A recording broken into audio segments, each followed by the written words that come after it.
Í þessu kennslumyndbandi verður farið í gegnum hvernig hægt að nota Google Translate. Ég hérna með snjalltæki fyrir fram að mig og ætla að sýna ykkur hvernig á að ná í forritið. Ég með iOS-tæki og því fer ég inn á App Store. Ef þið væri með til dæmis Android, gætu þið farið inn á Play Store og hérna ætla ég að leita Google Translate og finn það hérna í tækinu. Opna. Og þá opnast það svona.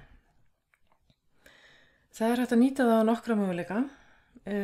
Það hægt að sjálfsögðu að ég ætla að byrja á því að skipta tungumál. Ég ætla til dæmis að velja hérna tungumál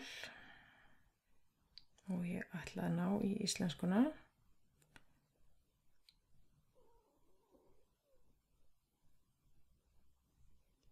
Hún hér og ég ætla að vera með til dæmis ensku hinum megin og þá get ég skrifað texta inn í hér og ég get til dæmis skrifað hér eru nokkrar tegundir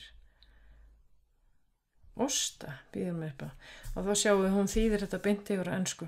Ef við skoðum hérna myndavélina sem hérna til vinstri og ef við ítum á hana og þá spyr hún fyrst hvort að ég vil gefa aðgang að myndavélinni sem ég ætla að gera og þá ég hérna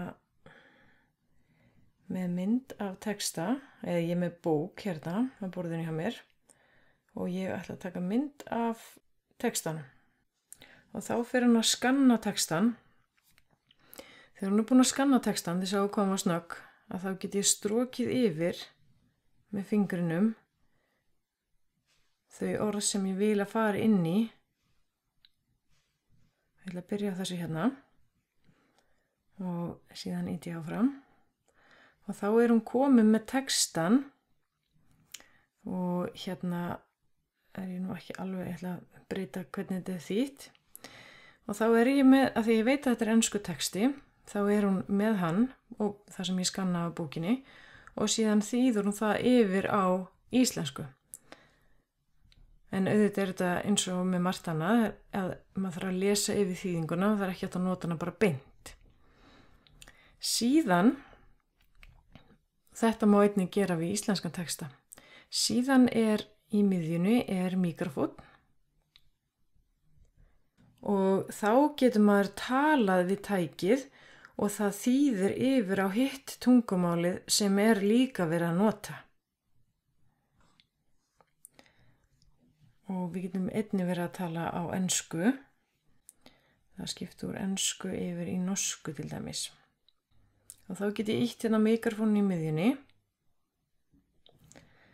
Så kan jeg snakke norsk og den oversetter över til íslensk. Síðan get ég skipt yfir á íslensku og hún talar yfir eða þýðir yfir á norsku. Þannig að það hægt að gera þetta í báðar áttir. Og það geta tveir verið eiga samtal á sitt hvoru tungumáli.